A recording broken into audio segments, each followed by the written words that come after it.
Football. আপনাকে যদি প্রশ্ন করা হয় এই পৃথিবীর সবচেয়ে জনপ্রিয় খেলা কোনটি, আপনার মনে সেটি অজান্তেই হয়তো উত্তর চলে আসবে, এটি হচ্ছে ফুটবল খেলা। কিন্তু আপনার কি মনে একবারও প্রশ্ন জেগেছে এই ফুটবল খেলা কিভাবে সৃষ্টি হলো, কিভাবে আজকের ফুটবল সারা বিশ্বে ছড়িয়ে বিশ্বকাপে রূপ নিয়েছে? আজকে ভিডিওটিতে আমরা দেখব ফুটবল খেলা কিভাবে সৃষ্টি হয়েছে, কিভাবে আসলো আজকের বিশ্বকাপ। চলুন শুরু করে যাক আজকের ভিডিওটি। তার আগে বলে নিই, যারা আমাদের চ্যানেলে প্রথমবারের মতো ভিডিও দেখছেন তারা সবাই চ্যানেলটিকে সাবস্ক্রাইব করে আমাদের সাথেই থাকুন। ফুটবল বা সকার খেলার একটি দীর্ঘ ইতিহাস রয়েছে, যা 19 শতকের মাঝামাঝি ইংল্যান্ডে ফুটবল তার বর্তমান রূপ লাভ করেছে। কিন্তু গেমটির বিকল্প সংস্করণ অনেক আগে থেকেই বিদ্যমান ছিল এবং তা ফুটবল ইতিহাসের একটি অংশ। বল নিয়ে প্রথম পরিচিত দলগত খেলার প্রচলন 3000 বছর আগের পুরনো, যা মেসো আমেরিকান সংস্কৃতিতে ঘটেছিল। খেলাটি আজটেকদের দ্বারা প্রবর্তিত, যা টেকটালি নামে পরিচিত ছিল, যদিও এই খেলার বিভিন্ন সংস্করণ সেই সময় বৃহৎ অঞ্চলে ছড়িয়ে পড়েছিল। অ্যাজটেক জনগণ হল মধ্য মেক্সিকোর বিভিন্ন জাতিগোষ্ঠী, বিশেষ করে সেসব গোষ্ঠী যারা নাহুয়াট ভাষায় কথা বলতো। কিছু ধর্মীয় অনুষ্ঠানে এই খেলার বলটি সূর্যের প্রতীক হিসেবে ব্যবহৃত হতো এবং হেরে যাওয়া দলের অধিনায়ককে দেবতার কাছে বলি দেওয়া হতো।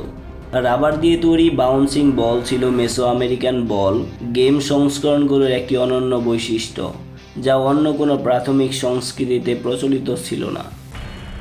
লাথি মারার সঙ্গে জড়িত প্রথম পরিচিত বল খেলা খ্রিস্টপূর্ব 3য় এবং 2য় শতাব্দীতে চীনে প্রচলিত ছিল, যা কুজু নামে পরিচিত ছিল।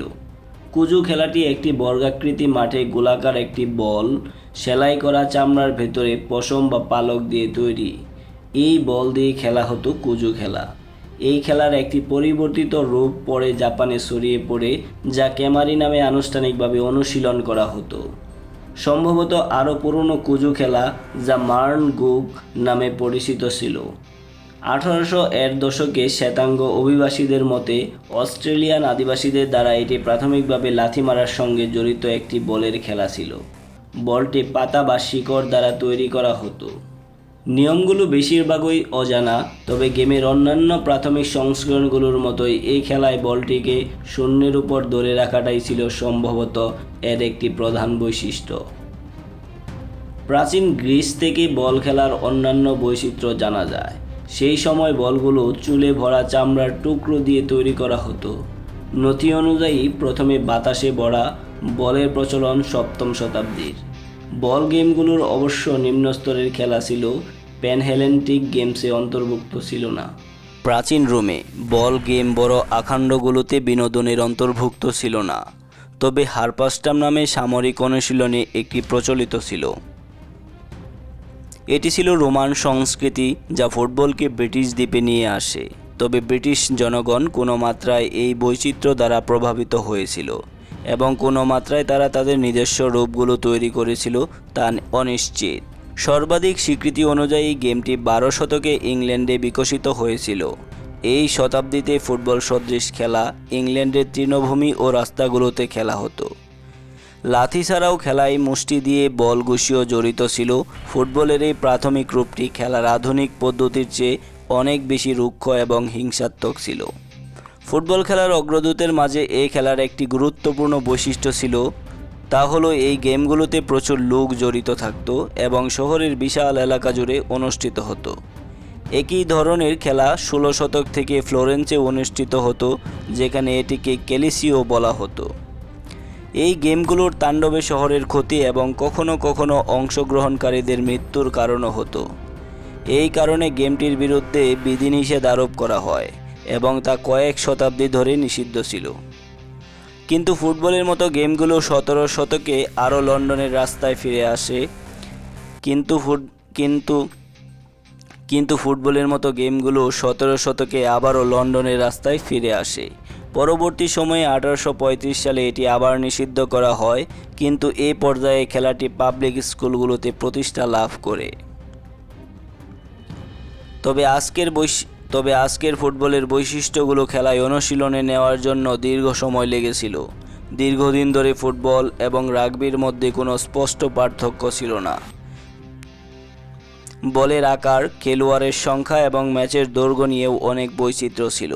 খেলাটি প্রায়ই স্কুলে খেলা হতো এবং তা চর্চা করার জন্য দুটি প্রধান স্কুল ছিল, রাগবি এবং ইটন। রাগবিতে যে নিয়মে খেলা হতো তার মধ্যে হাত দিয়ে বল ধরা অন্তর্ভুক্ত ছিল এবং খেলাটিকে আজকে আমরা রাগবি বলে জানি, যার উৎপত্তি এখান থেকেই হয়েছিল।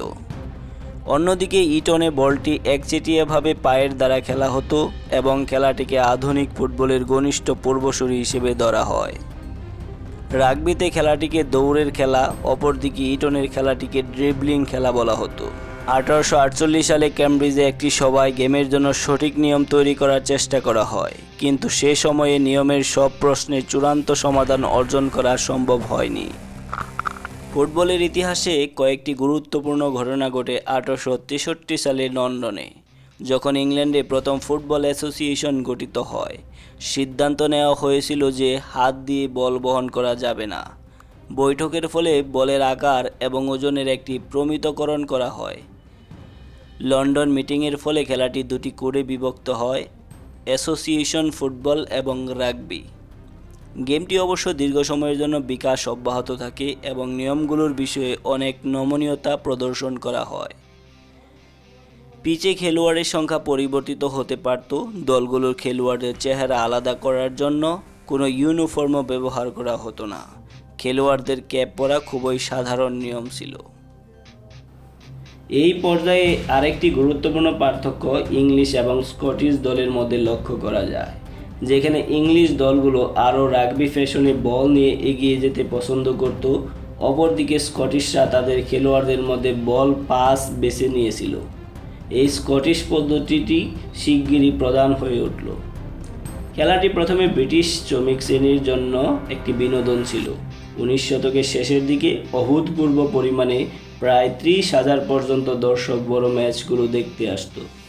গেমটি শিগগিরই ব্রিটিশদের দ্বারা বিশ্বের অন্যান্য অংশে ভ্রমণের মাধ্যমে প্রসারিত হয়। বিশেষ করে দক্ষিণ আমেরিকা ও ভারতের ফুটবলের প্রতি আগ্রহ বেড়ে যায়। ফুটবল ক্লাবগুলো 15 শতক থেকে বিদ্যমান, কিন্তু তা ছিল অসংগঠিত এবং অফিসিয়াল মর্যাদা ছাড়াই। তাই প্রথম ফুটবল ক্লাব কোনটি তা নির্ধারণ করা কঠিন। কিছু ইতিহাসবিদ মনে করেন যে 1824 সালে এডিনবার্গে একটি ফুটবল ক্লাব গঠিত হয়। প্রারম্ভিক ক্লাবগুলো প্রায়ই প্রাক্তন স্কুল ছাত্রদের দ্বারা গঠিত হয়েছিল এবং এই ধরনের প্রথমটি 1855 সালে শেফিল্ডে একটি ফুটবল টুর্নামেন্টের নাম। 1855 সালে শেফিল্ডে গঠিত হয়েছিল। পেশাদার ফুটবল ক্লাবগুলোর মধ্যে প্রাচীনতম হলো ইংলিশ ক্লাব নর্থ কাউন্টি, যা 1862 সালে গঠিত হয়েছিল এবং আজও বিদ্যমান। দলগুলোর উত্থানের জন্য শিল্পায়ন একটি গুরুত্বপূর্ণ ভূমিকা পালন করে, যার ফলে কারখানা, পাব এবং গির্জার মতো জায়গায় বৃহৎ পরিসরে লোকদের মিলিত হওয়ার সুযোগ সৃষ্টি হয়।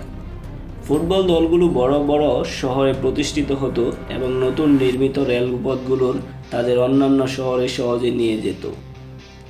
শুরুতে ফুটবলে পাবলিক স্কুলের দলগুলোর আধিপত্য ছিল, কিন্তু পরে কারখানার কর্মীদের দ্বারা গঠিত দলগুলো সংখ্যাগরিষ্ঠতা পায়। আরেকটি পরিবর্তন ধারাবাহিকভাবে ঘটেছিল যখন কিছু ক্লাব তাদের দলে যোগ দেওয়ার জন্য সেরা খেলোয়াড়দের অর্থ প্রদান করতে ইচ্ছুক হয়। এটি একটি দীর্ঘ সময়ের পরিবর্তনের সূচনা করে, যেখানে গেমটি পেশাদার স্তরে বিকাশ লাভ করতে সাহায্য করেছিল। খেলোয়াড়দের অর্থ প্রদানের পেছনে যে অনুপ্রেরণা, তার শুধু বেশি ম্যাচ জেতা ছিল না। 1880 এর দশকে খেলাটির প্রতি আগ্রহ এমন পর্যায়ে চলে যায় যা ম্যাচের টিকিট বিক্রি করা শুরু হয় এবং 1885 সালে পেশাদার ফুটবল বৈধতা পায় এবং ঠিক 3 বছর পর ফুটবল লিগ শুরু হয়। প্রথম মৌসুমে 12টি ক্লাব লিগে যোগ দিয়েছিল। পরে আরও ক্লাব আগ্রহী হয়ে ওঠে এবং এর ফলে প্রতিযোগিতা আরও বিভাগীয় পর্যায়ে ছড়িয়ে পড়ে। দীর্ঘ সময় ধরে ব্রিটিশ দলগুলোর ফুটবল খেলার আধিপত্য বিস্তার করে। কয়েক দশক পরে প্রাগ, বুদাপেস্ট এবং সিয়েনার ক্লাবগুলো প্রাথমিকভাবে ব্রিটিশ আধিপত্যের প্রতিদ্বন্দ্বী হয়ে ওঠে। ইতিহাসের অনেক কিছুর মতোই নারীরা দীর্ঘদিন ধরে গেমে অংশগ্রহণ থেকে বাদ পড়েছিল। 19 শতকের শেষের দিকে নারীরা ফুটবল খেলতে শুরু করেছিল। প্রথম অফিসিয়াল নারীদের খেলা 1888 সালে ইনভারেনেসে অনুষ্ঠিত হয়েছিল। ফুটবলের অন্য মাইলফলকগুলোর মধ্যে ছিল 1871 সালে ফুটবল অ্যাসোসিয়েশন চ্যালেঞ্জ কাপ, অর্থাৎ এএফএ কাপ প্রথম গুরুত্বপূর্ণ প্রতিযোগিতায় পরিণত হয়। পরের বছর দুটি জাতীয় দলের মধ্যে প্রথমবারের মতো একটি ম্যাচ অনুষ্ঠিত হয়। সেই ম্যাচটি অনুষ্ঠিত হয়েছিল ইংল্যান্ড এবং স্কটল্যান্ডের মধ্যে। ইংল্যান্ড এবং স্কটল্যান্ডের মধ্যে খেলা ম্যাচটি 0-0-তে শেষ হয়েছিল এবং হ্যামিল্টন ক্রিসেন্টে 4000 দর্শক খেলাটি উপভোগ করেছিল। ঠিক তার 12 বছর পরে 1883 সালে প্রথম আন্তর্জাতিক টুর্নামেন্ট অনুষ্ঠিত হয় এবং 4টি জাতীয় দল অন্তর্ভুক্ত ছিল, যেখানে ছিল ইংল্যান্ড, আয়ারল্যান্ড, স্কটল্যান্ড ও ওয়েলস।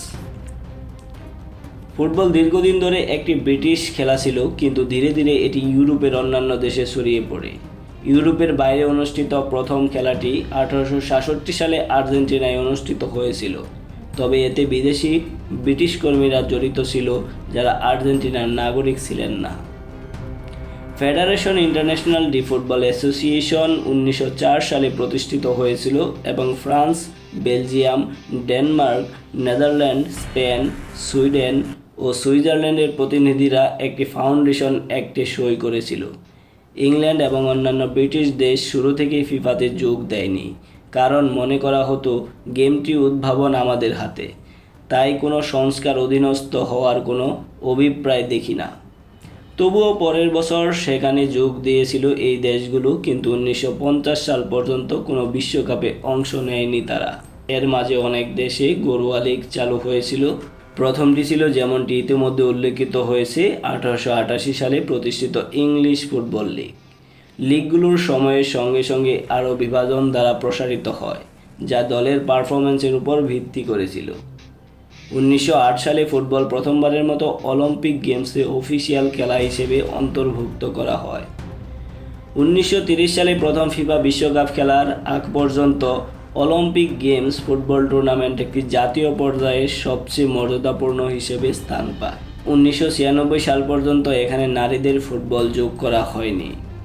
ফুটবলে অন্যান্য অনেক খেলার মতোই সাদা পুরুষ খেলোয়াড়দের প্রাধান্য ছিল দীর্ঘদিন ধরে, তবে ফুটবলে কৃষ্ণাঙ্গ খেলোয়াড়রা অন্যান্য খেলার চেয়ে, যেমন টেনিস, তুলনামূলকভাবে প্রথম দিকে থেকেই উপস্থিত হতে শুরু করে এবং ফুটবল ঐতিহ্যগতভাবে কালো এবং সাদা খেলোয়াড়দের মিশ্রণের একটি খেলা হিসেবে পরিচিত পায়।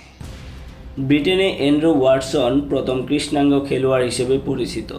তিনি 1980 এর দশকে স্কটিশ ক্লাব কুইন্স পার্কে খেলেছিলেন। 19 শতকের শেষের দিকে ফুটবল খেলা আয়োজনের উদ্দেশ্যে ইংল্যান্ডে গুডিসন পার্ক তৈরি করা হয়। 1894 সালে নর্থস কাউন্টি এবং বোল্টন ওয়ান্ডারার্সের মধ্যে এফএ কাপের ফাইনালে 37,000 দর্শক উপস্থিত ছিল। ফুটবল স্টেডিয়ামগুলোর উন্নয়নে একটি মাইল ফলক হলো মারাকানা স্টেডিয়াম নির্মাণ। 1950 সালে রিও ডি জেনেরিও আকর্ষণীয় স্টেডিয়ামটি প্রায় 2 লাখ লোকের জন্য প্রস্তুত করা হয়েছিল। অন্য কোনো খেলা হোস্ট করার জন্য নির্মিত এই ক্ষমতার স্টেডিয়াম এর আগে কখনো দেখা যায়নি। স্টেডিয়ামগুলোতে ভক্তকুলের দুটি ভিন্ন সংস্কৃতির ঐতিহ্য রয়েছে, ব্রিটিশ ও দক্ষিণ আমেরিকা। ব্রিটিশ অনুরাগীরা গান গাওয়ার ঐতিহ্য গ্রহণ করেছিল, যা তারা পাব এবং অন্যান্য এলাকার কাজ করাকালীন গান গাওয়া থেকে অনুপ্রাণিত হয়েছিল। অন্যদিকে দক্ষিণ আমেরিকানরা কার্নিভাল শৈলী গ্রহণ করে, যার মধ্যে আতশবাজি, পটকাবাজি উল্লেখযোগ্য। অন্যান্য দেশের ভক্তরা পরে এই দুই ঐতিহ্যের মিশ্রণ গ্রহণ করেছিল। গ্রীষ্মকালীন অলিম্পিক গেমস ব্যতীত অন্য কোনো ক্রীড়া আসর আজও ফিফা বিশ্বকাপের সঙ্গে নিজেকে পরিমাপ করতে পারে না। ফিফা বিশ্বকাপ প্রথম শুরু হয়েছিল 1930 সালে উরুগুয়েতে। তারপর থেকে প্রতি 4 বছর পর পর আয়োজন হয়ে আসছে। দ্বিতীয় বিশ্বযুদ্ধের জন্য অবশ্য দুটি ব্যতিক্রম রয়েছে। 1991 সালে নারীদের জন্য প্রথম বিশ্বকাপ চীনে অনুষ্ঠিত হয়েছিল। তারপর থেকে প্রতি 4 বছর তা হচ্ছে। বর্তমানে ক্লাবগুলোর জন্য সবচেয়ে বড় বৈশ্বিক টুর্নামেন্ট হলো চ্যাম্পিয়ন্স লিগ, যা 1992 সাল থেকে অনুষ্ঠিত হয়ে আসছে। এটি পূর্বে ইউরোপিয়ান কাপ নামে পরিচিত ছিল 1991 সাল পর্যন্ত। 19 শতকের শেষ দিকে মাত্র কয়েকটি জাতীয় ফুটবল দল ছিল। ইংল্যান্ড এবং স্কটল্যান্ডের প্রথম সক্রিয় দল ছিল যারা 1870-এর দশকে একে অপরের বিরুদ্ধে গেম খেলেছিল। বর্তমানে 211টি জাতীয় অ্যাসোসিয়েশন ফুটবল খেলার বিশ্ব নিয়ন্ত্রক সংস্থা ফেডারেশন ইন্টারন্যাশনাল ডি ফুটবল অ্যাসোসিয়েশনের অন্তর্ভুক্ত। বিশ্বায়নের আরেকটি প্রমাণ দেখা যেতে পারে বিশ্বকাপের বাছাই পর্বের অংশগ্রহণকারী দেশগুলোর বৃদ্ধির মধ্যে, যা 1934 সালে 32টি থেকে 2014 সালে 200টিরও বেশি উন্নীত করা হয়েছে। বিশ্বের অঞ্চলগুলোকে 6টি কনফেডারেশনে বিভক্ত করা হয়েছে: confederation African football, Asian football confederation, union ডেস association Europe football, the confederation of North Central America, Caribbean association football, Oceania football federation এবং কনফেডারেশন সাউথ আমেরিকান। ফুটবল অবশ্যই একটি বৈশ্বিক খেলা এবং কোনো তুলনা ছাড়াই বিশ্বের সবচেয়ে বড় খেলা। বিশ্বের বেশিরভাগ অংশে ফুটবল হলো বিশ্বের বৃহত্তম খেলা, সবুজ পিচের দাবা নামে পরিচিত। তবে মার্কিন যুক্তরাষ্ট্র এবং কানাডায় ফুটবল সকার নামে পরিচিত। 2026 পর্যন্ত এখন ফুটবল বিশ্বকাপ অনুষ্ঠিত হয়েছে মোট 23 বার, এটি 23তম আসর চলছে। তো আজকে ভিডিওটি আপনাদের কেমন লাগলো অবশ্যই কমেন্টে জানিয়ে যান, যদি কোনো ইনফরমেটিভ তথ্য পেয়ে থাকেন ফুটবল সম্পর্কে।